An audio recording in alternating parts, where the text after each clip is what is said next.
हाँ, टॉपिक 01 जो नॉमेनक्लेचर का सेक्शन है उसी के अंदर हम हेलो एल्केन का जो फर्स्ट लेक्चर है उसको स्टार्ट करने वाले हैं। तो फर्स्टली आप लिखो, देखो classifications of R X meaning, so अभी हम हेलो एल्केन पढ़ रहे हैं तो हेलो एल्केन को क्लासिफाइड कैसे करेंगे। तो हेलो एल्केन को जब भी क्लासिफाइड करना है तो वो डिपेंड करेगा, इसकी जो डिपेंडेंसी होगी on number of halogen atom. जैसे मान के चलिए किसी भी आर के साथ डायरेक्टली एक्स कनेक्टेड है, जैसे एग्जांपल CCX है तो इसको सिंपल एक हेलोजन है तो इसको मोनो हेलाइड भी बोल सकते हैं। मोनो मतलब वन और हेलोजन मतलब एक हेलोजन है तो मोनो हेलाइड। बट अगर इसी में दो कार्बन से दो हेलोजन कनेक्टेड है सपोज दैट, तो इसको क्या बोलेंगे, डाई हेलाइड। और डाई हेलाइड में डायरेक्टली भी कनेक्टेड हो सकता है फर्स्ट दो कार्बन है, दो कार्बन से डिफरेंट साइड से हेलोजन कनेक्टेड है, या फिर क्या हो सकता है एक ही कार्बन पे दो हेलोजन कनेक्टेड है। ठीक है, एक ही कार्बन पे दोनों हेलोजन कनेक्टेड है उसको भी हम बोल सकते हैं, यानी कि डिफरेंट कार्बन पे भी कनेक्टेड हो सकता है और एक ही कार्बन पे कनेक्टेड हो सकता है, दोनों साइड से होता है। ठीक है, तो अगर एक ही कार्बन पे कनेक्टेड है तो उसको जेम फॉर्म बोलेंगे, जेम। और एक अलग अलग कार्बन पे कनेक्टेड है तो विशनल। तो विशनल फॉर्म किसको बोल रहे हैं, जब डिफरेंट कार्बन पे कनेक्टेड, जैसे फर्स्ट पे एक हेलोजन और सेकेंड पे एक हेलोजन है तो अभी भी ये डाईहेलाइड है, क्योंकि दो हेलोजन ग्रुप है तो डाईहेलाइड बोलेंगे। बट डिफरेंट कार्बन पे कनेक्टेड है तो उसको विशनल फॉर्म, और अगर एक ही कार्बन पे दोनों हेलोजन कनेक्टेड है उसको कौन सा फॉर्म बोलेंगे, जेम फॉर्म। तो जेम एंड विशनल जो है, विशनल is type of dihalide. Clear है? हाँ, जेम एंड विशनल जो है एक तरह से टाइप्स है डाईहेलाइड्स का। क्लियर है? ठीक है, इसी तरीके से एक ट्राईहेलाइड्स भी पॉसिबिलिटीज हो सकता है। तो मान के चलो ये कॉन्जुगेटिव एटम है और हर एक एटम्स पे क्या है, एक एक हेलोजन कनेक्टेड है, तो इसको क्या बोल सकते हैं, ट्राईहेलाइड। क्लियर है? तो सिंपली इसी तरीके से क्लासिफिकेशंस को हम एक्सप्लेन करते हैं, या तो मोनोहेलाइड डेरिवेटिव होगा या डाईहेलाइड डेरिवेटिव होगा। डाईहेलाइड में याद रखना है जेम फॉर्म है या विशनल फॉर्म है, वो डिपेंड करेगा डायरेक्टली कनेक्टेड है एक कार्बन से या डिफरेंट कार्बन से कनेक्टेड है, उसके बेसिस पे हम जेम और विशनल को आइडेंटिफाई करते हैं। तो फर्स्टली आप इसको नोट डाउन कर लें, फिर आगे हम इसमें बढ़ेंगे। क्वेश्चंस जो किए हैं वो on number of halogen atom की है। नेक्स्ट क्लासिफिकेशन है of R X. Next classification of R X वो है on the basis of hybridization of carbon atom in carbon halogen bond. यानी कि जो हेलोजन से डायरेक्टली कार्बन है उस कार्बन की क्या हाइब्रिडाइजेशन है, उस हाइब्रिडाइजेशन के बेसिस पे हम क्लासिफिकेशंस करने वाले हैं। तो इस हाइब्रिडाइजेशन के बेसिस पे दो टाइप्स में हम क्लासिफाई करते हैं, एक एलाइलिक हेलाइड्स और एक जो होता है उसको कहते हैं विनाइलिक हेलाइड्स। दो तरह का क्लासिफिकेशन है। किसका क्लासिफिकेशन हम पढ़ रहे हैं अभी, एलिफैटिक का, मतलब ओपन चेन का। अभी जो सारा डिस्कशन है पार्ट 01 में वो हम किसका डिस्कशन कर रहे हैं, ओपन चेन का, मतलब एलिफैटिक कंपाउंड का पढ़ रहे हैं। तो अब तो डायरेक्टली जो कनेक्टेड होता है, मान के चलो C से बहुत सारा रिंग कनेक्टेड है, तो C के साथ डायरेक्टली जो कनेक्टेड कार्बन X है इस कार्बन की क्या हाइब्रिडाइजेशन होगी उसके बेसिस पे हम इस चीज की क्लासिफिकेशन पर आए, मतलब just directly connected carbon halogen से। क्लियर है? तो उसके बेसिस पे first allylic, second is the vinylic. पिछले टाइम हम बात किए थे, तो अगर कार्बन के दोनों तरफ सिंगल सिंगल है, तो यानी कि इधर भी सिंगल है इधर भी सिंगल है, यानी कि ऑल बॉन्डेड सिंगल ही कार्बन एटम है। या क्या हो सकता है, एक सिंगल हो सकता है एक डबल हो सकता है, या और क्या पॉसिबिलिटीज हो सकता है, दोनों डबल हो सकता है, या हो सकता है एक ट्रिपल हो सकता है एक सिंगल हो सकता है। इसी 4 तरह की पॉसिबिलिटीज हो सकती है। सो कार्बन के कॉरस्पॉन्डिंग सारे डबल हो सकते हैं, सारे सिंगल हो सकते हैं, या एक डबल एक सिंगल, या दोनों डबल हो सकता है, या हो सकता है एक ट्रिपल एक सिंगल हो सकता है। यही पॉसिबिलिटीज है। तो ऊपर देखेंगे तो बताओ इस कार्बन एटम्स के पास कितने सिग्मा बॉन्ड है, कितने सिग्मा बॉन्ड है?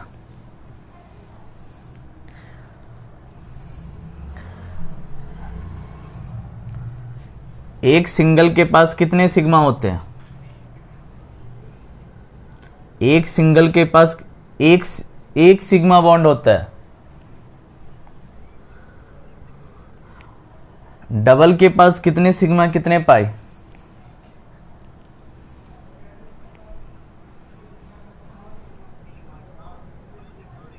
नहीं, एक सिग्मा और एक पाई, 2 सिग्मा कहां से?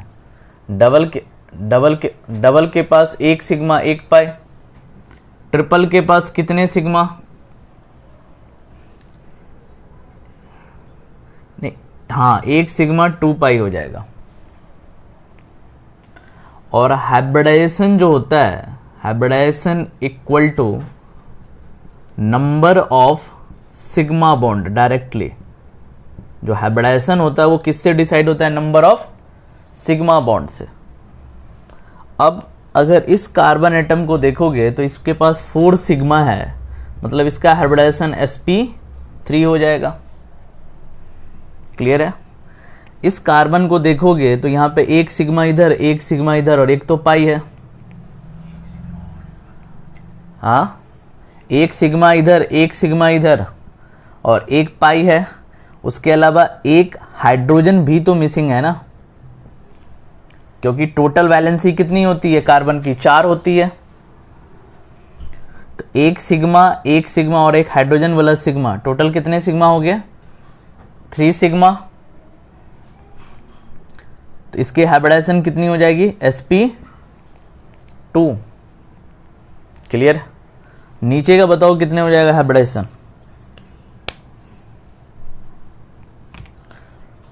हाँ, नेक्स्ट वाले का।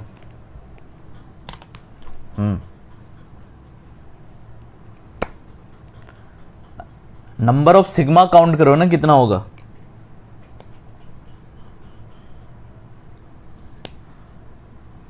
टू होगा, क्योंकि एक डबल के पास एक सिग्मा एक पाई, यहां भी एक डबल के पास एक सिग्मा एक पाई, तो इससे क्या हो जाएगा? sp हो जाएगा। 2 से क्या हो जाएगा? sp, 3 से sp2 और 4 से sp3। अब यहां पे देखेंगे तो यहां पे भी एक सिग्मा और 2 पाई, और इधर भी एक सिग्मा। टोटल बॉन्ड तो 4 कंप्लीट है ना हमारा। तो इसमें भी 2 सिग्मा, मतलब sp हो जाएगा। तो हम क्या देख रहे हैं? सो अगर दोनों तरफ डबल डबल रहेगा फिर भी sp, या एक साइड ट्रिपल रहेगा फिर भी sp होगा। तो इस कॉन्फ़िगरेशन के बेसिस पे, इस हाइब्रिडाइजेशन के बेसिस पे एलाइलिक हैलाइड्स और विनाइलिक हैलाइड्स में हम डिवाइड करते हैं। अब एलाइलिक हैलाइड्स क्या होता है? सो अगर हैलोजन के साथ वाले कार्बन की हाइब्रिडाइजेशन, हैलोजन के साथ वाले कार्बन की हाइब्रिडाइजेशन अगर sp3 रहेगा, अगर यानी कि कार्बन के साथ वाले हाइड्रोजन की जो हैलोजन के साथ वाले कार्बन है इसकी हाइब्रिडाइजेशन अगर sp3 है तो ये एलाइलिक हैलाइड्स रहेगा। ठीक है?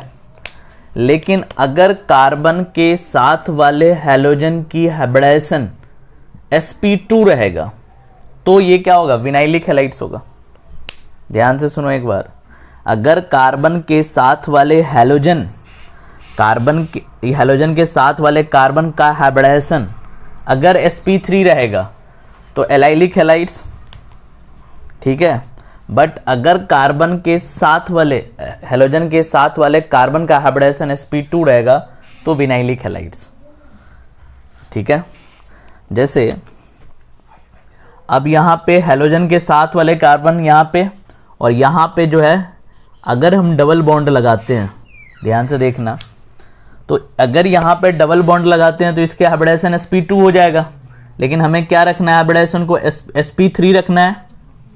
तो sp3 रखने के लिए हम क्या करेंगे, sp3 रखने के लिए आप देखो क्या किए, कार्बन सिंगल बॉन्ड और यहाँ पे अगर हैलोजन कनेक्ट कर दें कार्बन के क्रॉसपॉन्डिंग, ऐसा करो, पहले आप इतना को नोट कर लो, फिर जाके जो है ना आगे इसके डिस्कशन को करेंगे, पहले इतना नोट डाउन कर लो आप, ठीक है। फिर हैलाइड्स और विनाइलिक हैलाइड्स को अब समझते हैं, सो कैसे इसको हम डील करते हैं। तो ध्यान से देखो, तो ये on the basis of hybridisation के बेसिस पे दो तरह का हैलाइड्स हम करते हैं, एक को बोलते हैं एलाइलिक और एक को बोलते हैं विनाइलिक। एलाइलिक में ध्यान से देखो, C double bond C single bond C halogen है, और विनाइलिक में क्या है, C double bond C directly connected है X। तो अभी हम बात क्या किए थे, तो हैलोजन से डायरेक्टली कनेक्टेड कार्बन का हाइब्रिडाइजेशन sp3 होना चाहिए, साथ में कॉन्जुगेशन में डबल बॉन्ड होना चाहिए, यानी कि conjugation of double bond plus sp3 hybridised carbon atom, ये होना चाहिए। अब देखो ध्यान से, sp3 हाइब्रिडाइज्ड कार्बन है, हैलोजन के साथ वाले कार्बन के पास यहाँ पे एक हाइड्रोजन, यहाँ पे एक हाइड्रोजन, सारे बॉन्ड सिंगल है, तो हाइब्रिडाइजेशन कितना हो जाएगा, sp3। और साथ में कॉन्जुगेशन है डबल बॉन्ड का, मतलब जस्ट एडजेसेंट दोनों कार्बन पे क्या है, डबल बॉन्ड है, तो फिर हम इसको एलाइलिक कॉन्फ़िगरेशन बोलेंगे। जैसे मेरे को अगर बनाना है एलाइलिक क्लोराइड या एलाइल क्लोराइड बनाना है, तो एलाइल क्लोराइड बनाने के लिए क्या करेंगे, C डबल बॉन्ड C और साथ में Cl बना देंगे, C डबल बॉन्ड C साथ में Cl बना देंगे। इसी तरीके से अगर इधर देखें विनाइलिक में, तो विनाइलिक में हैलोजन से डायरेक्टली जो कार्बन कनेक्टेड है उसकी हाइब्रिडाइजेशन कितनी है, sp2। इसकी हाइब्रिडाइजेशन कितनी है, sp2। और इसके साथ वाले कार्बन की हाइब्रिडाइजेशन कितनी है, इसकी भी हाइब्रिडाइजेशन कितनी है, sp2 है। बट इसमें sp3 है, इसके साथ वाले का sp2 है।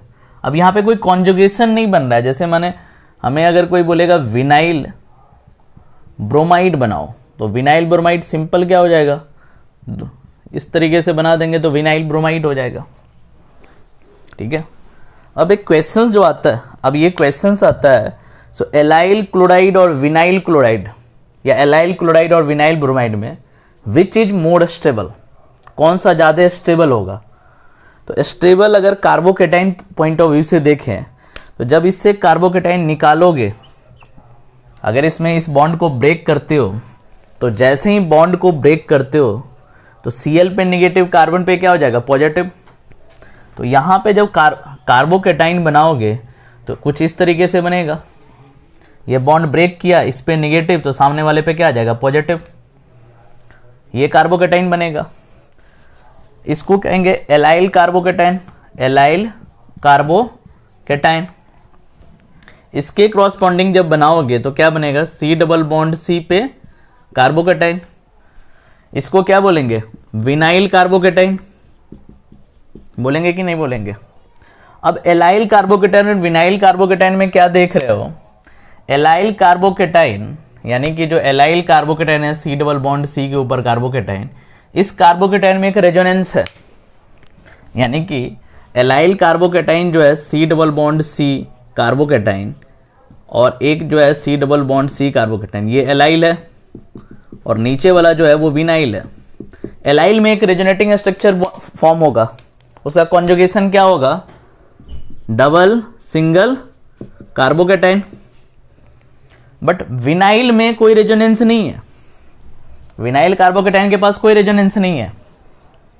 तो अगर हमसे कोई पूछता है एलाइल क्लोराइड और विनाइल क्लोराइड में विच इज मोर स्टेबल, तो लिखेंगे, नोट डाल के एक स्टेटमेंट लिखोगे। पहले आप इसको नोट डाउन कर लो, फिर मैं वो स्टेटमेंट लिखा देता हूं, पहले आप इसको नोट डाउन कर लो यहां तक। तो अब इसमें देखिए एक क्वेश्चंस फ्रेम कर रहे हैं इसी के थ्रू, फिर थोड़ा सा एलाइलिक बेंजाइलिक को हम देख लेते हैं। सो वाया रेजोनेंस के अकॉर्डिंग इसके स्टेबिलिटी को कैसे डिसाइड करेंगे। तो एक क्वेश्चंस मैं फ्रेम कर रहा हूं, एक क्वेश्चंस आप लिखो। सो लिखो, in which carbocation is more stable, which carbocation is more stable. First में दिया हुआ है एलाइलिक क्लोराइड, सेकेंड में दिया हुआ है विनाइल क्लोराइड, थर्ड में दिया हुआ है बेंजाइलिक क्लोराइड, और डी में दिया हुआ है एलाइलिक एंड बेंजाइलिक बोथ, मतलब दोनों, ये दिया हुआ है। कह रहा है विच कार्बोकेटाइन इज मोर स्टेबल, किस टाइप का कार्बोकेटाइन जो होगा वो ज़्यादा स्टेबल होगा। तो जैसे ही मुझे एलाइलिक क्लोराइड दिखा, तो एलाइलिक क्लोराइड को कैसे बनाएंगे, C डबल बॉन्ड C, साथ में एक क्लोरीन लगा दिया, ये एलाइलिक क्लोराइड बन गया। विनाइलिक क्लोराइड बनाएंगे तो कैसे बनाएंगे, C डबल बॉन्ड C, साथ में Cl। अब जिस तरीके से एलाइलिक क्लोराइड है उसी तरह बेंजाइलिक क्लोराइड, आगे एरोमेटिक में देखेंगे, बेंजाइलिक क्लोराइड को बनाते हैं बेंजीन के ऊपर C साथ में C, इसको कहते हैं बेंजाइल क्लोराइड या बेंजाइलिक क्लोराइड। एलाइलिक और बेंजाइलिक का तो अब ध्यान से देखो, तीनों के क्रॉसपॉन्डिंग कार्बोकेटाइन बनाओगे। सपोज दैट इसके क्रॉसपॉन्डिंग अगर कार्बोकेटाइन बना है, तो यहाँ पे पॉजिटिव, यहाँ पे निगेटिव, तो ये कार्बोकेटाइन कुछ इस तरीके से ये कार्बोकेटाइन बनेगा। सेकेंड के क्रॉसपॉन्डिंग कार्बोकेटाइन बनाओगे तो कुछ इस तरीके से कार्बोकेटाइन बनेगा। और थर्ड के क्रॉसपॉन्डिंग आप बनाओगे तो डायरेक्टली Cl को हटाओगे तो यहाँ पे कार्बोकेटाइन आएगा। तो अब बताओ A, B और C में से विच कार्बोकेटाइन इज मोर स्टेबल, कौन सा कार्बोकेटाइन ज्यादा स्टेबल होगा। हाँ,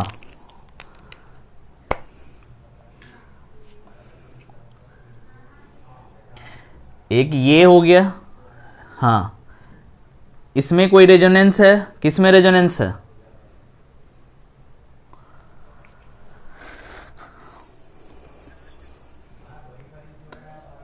कौन सा,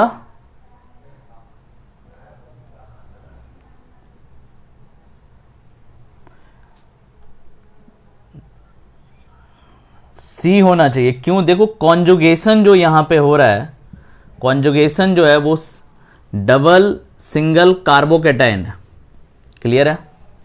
यहां पे डबल सिंगल कार्बोकेटाइन है तो ये रेजोनेंस शो करेगा, इसमें ये रेजोनेंस नहीं शो करेगा। ये रेजोनेंस शो करेगा कि नहीं करेगा, तो डबल सिंगल कार्बोकेटाइन, तो ये भी रेजोनेंस शो करेगा। लेकिन C के पास ज्यादा नंबर ऑफ रेजोनेटिंग स्ट्रक्चर है कंपेयर टू A, इसलिए स्टेबिलिटी की बात करें तो सबसे ज्यादा स्टेबल कौन हो जाएगा, C, फिर हो जाएगा A, और लास्ट में हमारा क्या आ जाएगा, B। सबसे ज्यादा हो जाएगा हमारा बेंजाइलिक, फिर एलाइलिक, फिर विनाइलिक। इसीलिए ऑर्डर याद रखना है। ऑर्डर क्या याद रखेंगे, तो सबसे ज्यादा स्टेबल कार्बोकेटाइन बेंजाइलिक, फिर एलाइलिक, और फिर विनाइलिक, विनाइल कार्बोकेटाइन, ये सबसे ज्यादा स्टेबल होगा। तो ये याद रखना है। बेंजाइलिक और एलाइलिक से ज्यादा क्यों होगा, क्योंकि यहां पे मोर नंबर ऑफ रेजोनेटिंग स्ट्रक्चर बन रहे हैं। यहाँ पे नंबर ऑफ रेजोनेटिंग स्ट्रक्चर ज़्यादा बनेंगे क्योंकि कॉन्जुगेशन ज़्यादा है। यहाँ पे नंबर ऑफ रेजोनेटिंग स्ट्रक्चर कम बनेंगे, तो जहाँ पे मोर नंबर ऑफ रेजोनेटिंग स्ट्रक्चर वहाँ पे मोर स्टेबिलिटी। क्लियर है? तो इस क्वेश्चंस को आप नोट डाउन कर लो, फिर इसके बाद जो है आगे का सेशन हम करेंगे। पहले आप इस क्वेश्चंस को नोट डाउन कर लो। तो देखो, इसी क्लासिफिकेशन के अंदर नॉमेनक्लेचर को हम कैसे इंक्लूड करते हैं। अभी जो हमने पढ़ा वो सेकेंड टाइप का क्लासिफिकेशन था on the basis of hybridisation.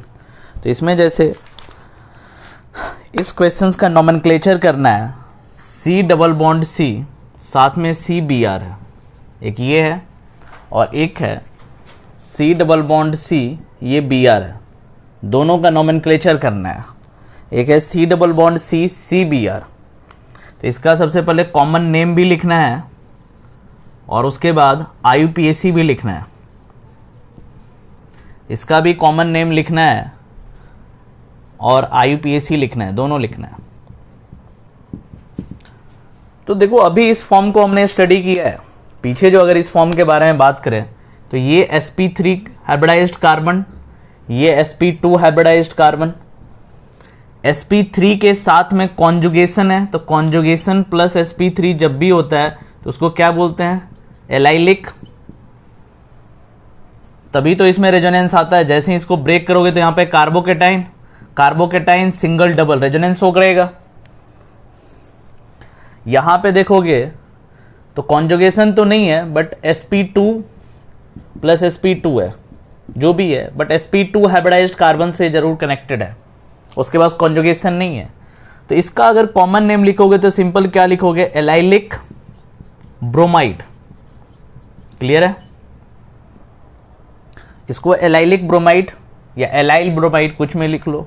इसको क्या लिखेंगे? Vinyl bromide. Simple, common name तो यही रहेगा, एलाइल ब्रोमाइड और विनाइल ब्रोमाइड। एलाइलिक लिखो या एलाइल लिखो, एक ही चीज है। देखो IUPAC ध्यान से लिखो। IUPAC बताओ इसका क्या होगा? IUPAC में हम कैसे लिखेंगे इसको?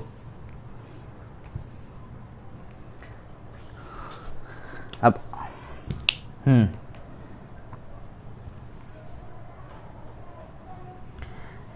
नहीं, ब्रोमो और डबल बॉन्ड में हमेशा प्रायोरिटी हम देंगे डबल बॉन्ड को, याद रखना है। Double bond have higher priority than bromo या हेलोजन। तो नेमिंग हमारा इधर से होगा 1 2 3। क्लियर है? तो क्या लिखेंगे? 3 ब्रोमो प्रोप, प्रोपीन डायरेक्ट लिख दो या प्रोप 1 इन लिख दो, बात एक ही है। ठीक है, 3 ब्रोमो प्रोपीन। इसका बताओ क्या होगा? इसका क्या होगा?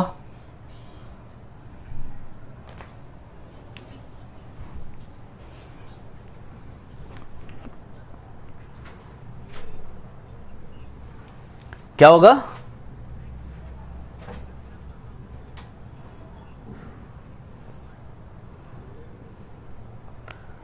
To bromo ethene. या अब देखो, अब अगर इथीन लिख रहे हो तो 2 लगाने की जरूरत नहीं है क्योंकि इथीन होता ही 2 के लिए है। ठीक है, तो इसको डायरेक्टली आप लिख दोगे ब्रोमो इथीन। ठीक है, 2 का सिग्निफिकेंस नहीं होगा। अगर 3 होता तो 2 का सिग्निफिकेंस होता। इसको डायरेक्टली हम क्या लिखेंगे? Bromo ethene. तो इसका IUPAC और कॉमन दोनों नेम लिख लो, बहुत इंपॉर्टेंट होता है। काफी जगह ऑर्गेनिक केमिस्ट्री में हम इसको यूज करेंगे, तो आप इस दोनों को नोट डाउन कर लो। वो एलाइलिक एंड विनाइल पढ़ा on the basis of hybridisation. तो अभी जो क्लासिफिकेशन था वो on the basis of hybridisation था। किसका? क्लासिफिकेशन ऑफ RX अभी हम स्टडी कर रहे हैं। तो ये सेकेंड टाइप का क्लासिफिकेशन था जो on the basis of hybridisation था। फर्स्ट टाइप का क्लासिफिकेशन था on the basis of number of atoms of halide.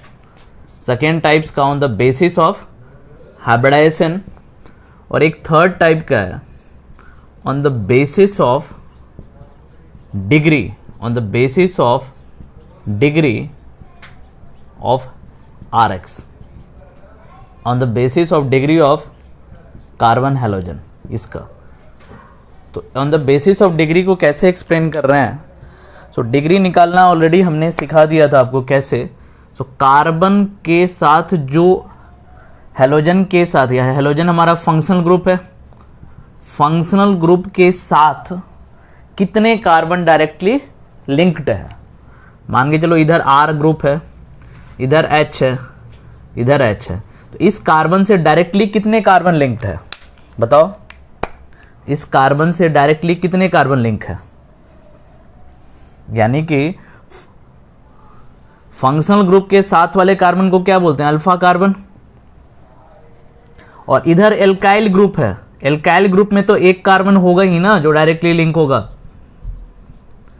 Alkyl group क्या होता है? या तो मिथाइल होगा यहां पे, या इथाइल होगा। यानी कि किसी भी एल्केन से जब तुम एक हाइड्रोजन को निकालते हो तो ही क्या बनता है? एल्काइल बनता है। तो एल्काइल ग्रुप में एक कार्बन तो होगा ना जो कार्बन से लिंक होगा। तो इस कार्बन की डिग्री कितनी होगी? 1 डिग्री।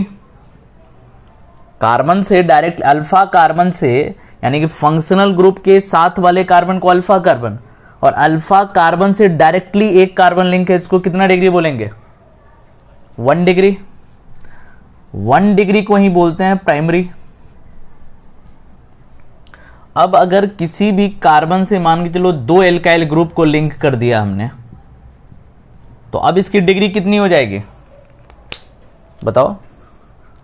इसकी डिग्री कितना हो जाएगा?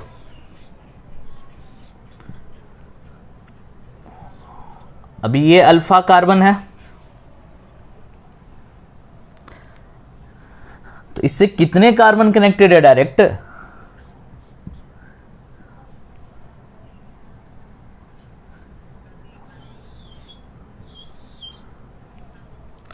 दो एल्काइल ग्रुप है तो डायरेक्टली हम इसको क्या बोलेंगे? 2 डिग्री। हाँ, तो इसको सेकेंडरी बोलेंगे, या शॉर्ट में इसको सैक बोलते हैं, SEC, सैक से लिखते हैं। ठीक है। अब एक और क्या हो जाएगा? सो अगर तीनों R ग्रुप है तो इसकी डिग्री अब कितनी हो जाएगी? इसकी डिग्री ध्यान से देखोगे तो कितनी हो जाएगी? 3 डिग्री हो जाएगी, क्योंकि एक एल्काइल 2 3, इसको क्या बोलेंगे? टर्सरी। और शॉर्ट में टर्ट, सिंपल। अगर शॉर्ट में लिखना होगा तो क्या लिखेंगे? टर्ट। तो on the basis of degree of CX, यानी कि कार्बन हेलोजन से डायरेक्टली कनेक्टेड अल्फा कार्बन ही डिसाइड करेगा डिग्री, और अल्फा कार्बन से जितने कार्बन डायरेक्टली लिंक है वही डिसाइड। इसमें एक कार्बन था तो 1 डिग्री, इसमें 2 कार्बन था तो 2 डिग्री, इसमें 3 कार्बन था तो 3 डिग्री। तो ये 1 डिग्री हेलाइड हो गया, ये 2 डिग्री हेलाइड हो गया, ये 3 डिग्री हेलाइड हो गया। बट याद रखना है, अल्फा कार्बन से कनेक्टेड कार्बन पे फोकस करेंगे, अल्फा कार्बन से। और अल्फा कार्बन फंक्शनल ग्रुप के जस्ट साथ वाले कार्बन को अल्फा कार्बन। तो फर्स्टली इसको नोट डाउन कर लो, इस पे कुछ नोमेनक्लेचर टाइप के क्वेश्चंस करेंगे, तो आप फर्स्टली इसको नोट डाउन कर लो। इसके बेसिस पे कुछ प्रॉब्लम्स को डील करते हैं। तो प्रॉब्लम्स कैसे आएंगे इस पे? On the basis of degree of CX। तो मान के चलो एक कंपाउंड में लिख रहा हूँ, इसका आपको IUPAC दोनों लिखना है। जैसे कंपाउंड दिया हुआ है C, उसके क्रॉसपोंडिंग C, और यहाँ सपोज एट CHCl दिया हुआ है, और साथ में एक और C दिया हुआ है। इस तरीके से कोई चेन दिया हुआ है। तो आप देखोगे, क्या देख रहे हो? सो इस कार्बन, ये कार्बन, इस कार्बन के साथ Cl, अगर कभी कोई ब्रैकेट में दिया हुआ है कोई चीज़ें, तो मतलब वो ब्रांच्ड है। अगर कुछ ब्रैकेट में कोई चीज़ें दिया हुआ है, जैसे यहाँ पे क्या होता? CH3 होता, यहाँ पे CH2 होता, इस कार्बन की वैलेंसी भी तो 4 होगी ना। तो एक तो इधर के कार्बन से कनेक्टेड है, इधर एक तो मेन कार्बन है, ठीक है, और एक हाइड्रोजन हो गया और एक क्लोरीन हो गया। तो C पे यहाँ पे 3 हाइड्रोजन, यहाँ पे 2 हाइड्रोजन, यहाँ पे एक क्लोरीन, एक हाइड्रोजन, और एक इधर वाला ग्रुप हो गया। ठीक है, तो एक कितने कार्बन हो गए? टोटल 4 कार्बन हो गया। तो अगर इसका सबसे पहले कॉमन नेम होगा, और एक होगा IUPAC। तो अगर कॉमन नेम लिखे IUPAC तो आराम से लिख सकते हो। क्या हो जाएगा IUPAC बताओ?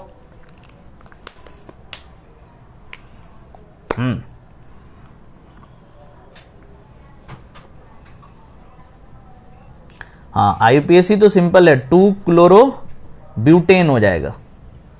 और अगर इसको कॉमन नेम में लिखे तो क्या लिखेंगे?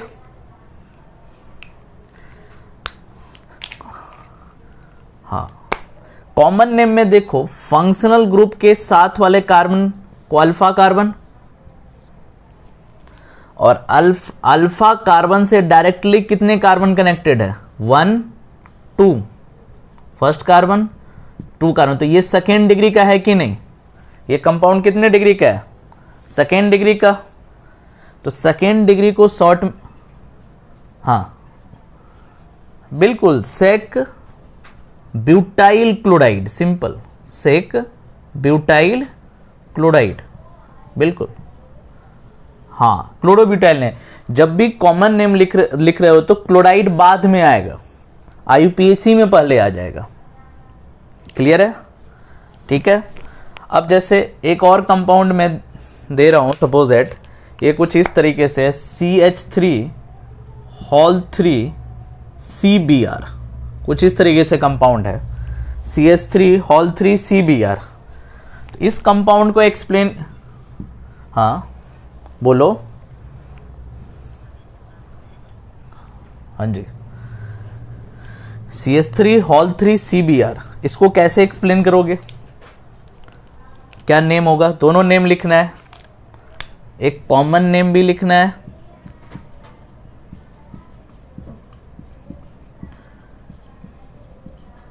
और एक IUPAC, दोनों लिखो।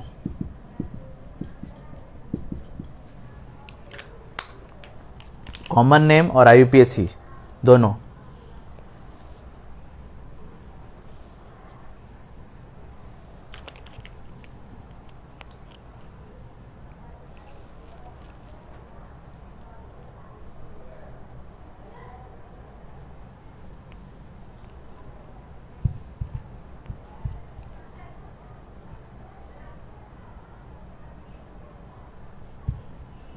नहीं हुआ?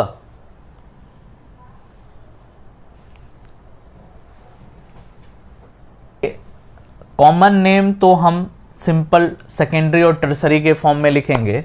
जब इसको स्ट्रक्चरल फॉर्म में लिखोगे तो क्या होगा? 1C 2C 3C और साथ में क्या लग जाएगा? Br, यही तो होगा। तो Br के साथ वाले कार्बन को ही हम क्या बोलते हैं? Alpha carbon. और अल्फा कार्बन से डायरेक्टली 1 2 और 3 एल्काइल ग्रुप है, तो इसकी डिग्री कितनी हो जाएगी? 3 डिग्री। तो 3 डिग्री से क्या बोलोगे? इसको टर्सरी बोलोगे कि नहीं बोलोगे? और टर्सरी को शॉर्ट में क्या लिखते हैं? टर्ट।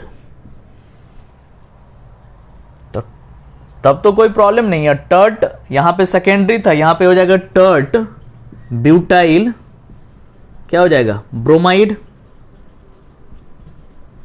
Tert butyl bromide. अब IUPAC देखो क्या लिखोगे? IUPAC में किसी चैन को तो कंसीडर करोगे ना।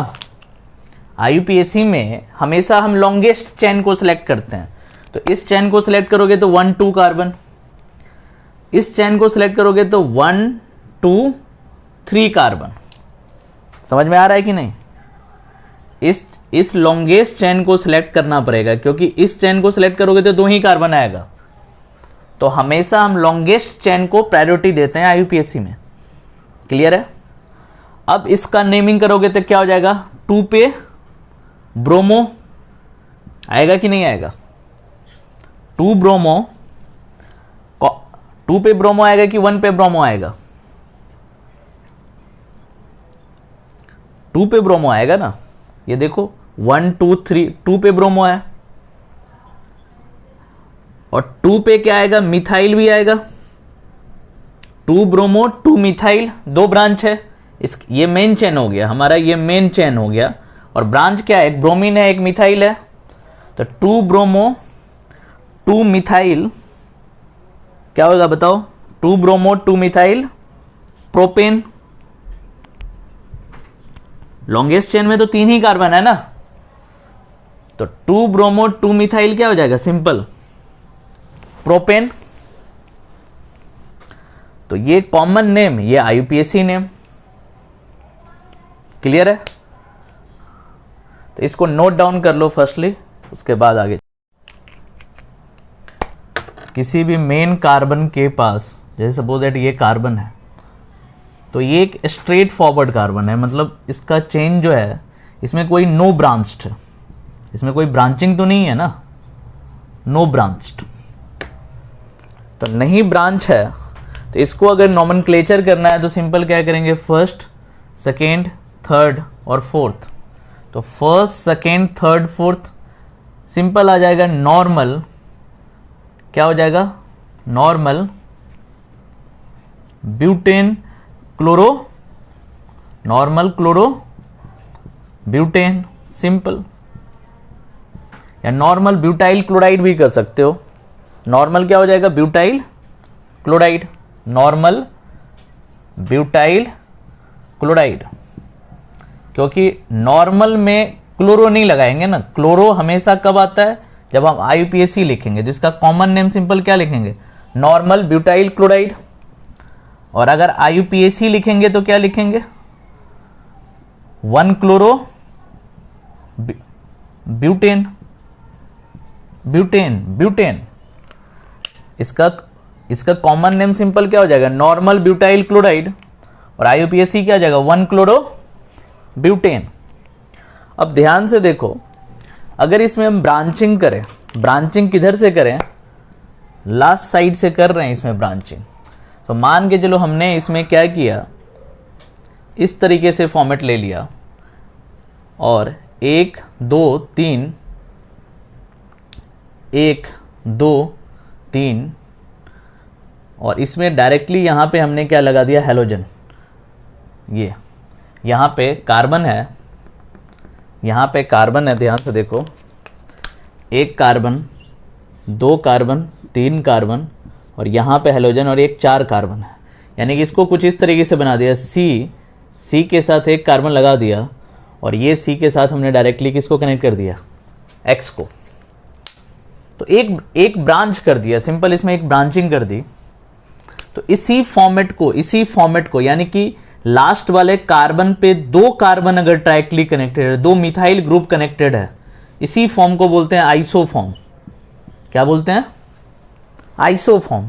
यानी कि किसी भी कंपाउंड के लास्ट के कार्बन पे अगर 2 मिथाइल ग्रुप लगाओ तो उसको क्या बोलेंगे, आइसोफॉर्म। तो इसको सिंपल अगर कॉमन नेम लिखना है तो क्या लिखेंगे, आइसो ब्यूटेन, क्लियर है।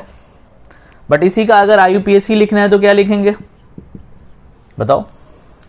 कॉमन में तो हम आईयूपीएसी क्या लिखेंगे, मेन चेन ये सिलेक्ट कर लेंगे, 1, हाँ बताओ,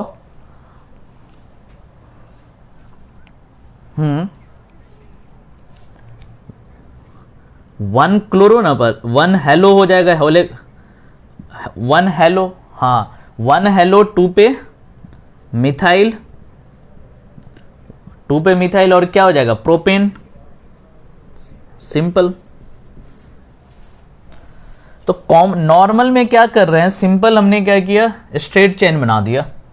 नॉर्मल का मीनिंग ही है स्ट्रेट चेन। आइसो में क्या करना है, एंड से देखना है, एंड वाले कार्बन के क्रॉसपोंडिंग, यानी कि इस तरह का कॉन्फ़िगरेशन अगर कभी दिख रहा है तो ये आइसो हो जाएगा, ठीक है। और लास्ट में एक नियो देख लो, नियो किस तरह का कॉन्फ़िगरेशन होता है। तो जो लास्ट वाला कार्बन है वो टर्सरी मतलब उस पे 3 मिथाइल ग्रुप होना चाहिए, 3 मिथाइल ग्रुप होना चाहिए। ये जो लास्ट वाला कार्बन है, यानी कि अगर इसको बनाए सिंपल तो कुछ इस तरीके से बनेगा, एक methyl group, 2 methyl group, 3 methyl group, इसके साथ कुछ इस तरह का चेन हो जाएगा। इसी को हम क्या करेंगे, नियोफॉर्म। क्या बोलेंगे, नियोफॉर्म। यानी कि सिंपल लास्ट वाले अगर कार्बन पे 3 मिथाइल ग्रुप लग रहा है, डायरेक्टली अगर 3 मिथाइल ग्रुप कनेक्टेड है तो इसको नियो फॉर्म बोलेंगे। समझ में आ रहा है ना? जैसे सपोज दैट हमें दे रखा है, पहले आप इसको लिख लो, फिर जाके हम इस पे एक दो प्रॉब्लम्स करते हैं, फिर बाइंड अप कर लेते हैं। एक प्रॉब्लम्स कर लेते हैं। प्रॉब्लम्स में क्या है, सो आइसो नियो और नॉर्मल आइसो और नियो पे एक प्रॉब्लम्स कर लेते हैं।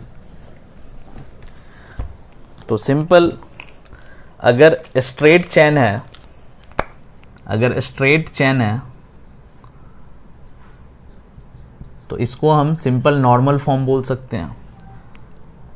आइसो फॉर्म क्या कहते हैं? सो एंड वाले कार्बन पे देखो, अगर 2 कार्बन ब्रांच्ड में है, 2 कार्बन ब्रांच्ड में, एंड वाले कार्बन के कॉरस्पॉन्डिंग 2 कार्बन, यानी कि कुछ इस तरीके से कॉन्फ़िगरेट किया हुआ है इस कार्बन के कॉरस्पॉन्डिंग, तो इसी को आइसो फॉर्म बोलेंगे।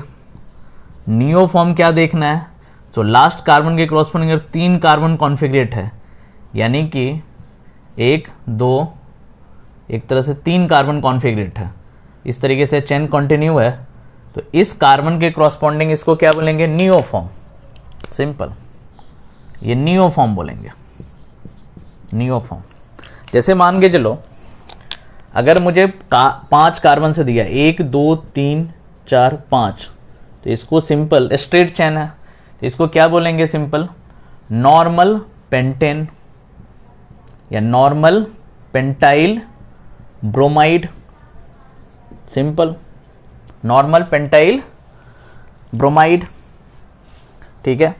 अब देखो, इसमें अगर एक चेन को हम चेंज कर दें, तो लास्ट वाले कार्बन के कॉरस्पॉन्डिंग अगर इस तरीके से कर दें, तो 1 2 3 4 यहाँ पे ब्रोमीन लगेगा, तो इसको क्या बोलेंगे? अब देखो, ये फॉर्मेट किस तरीके से हो गया?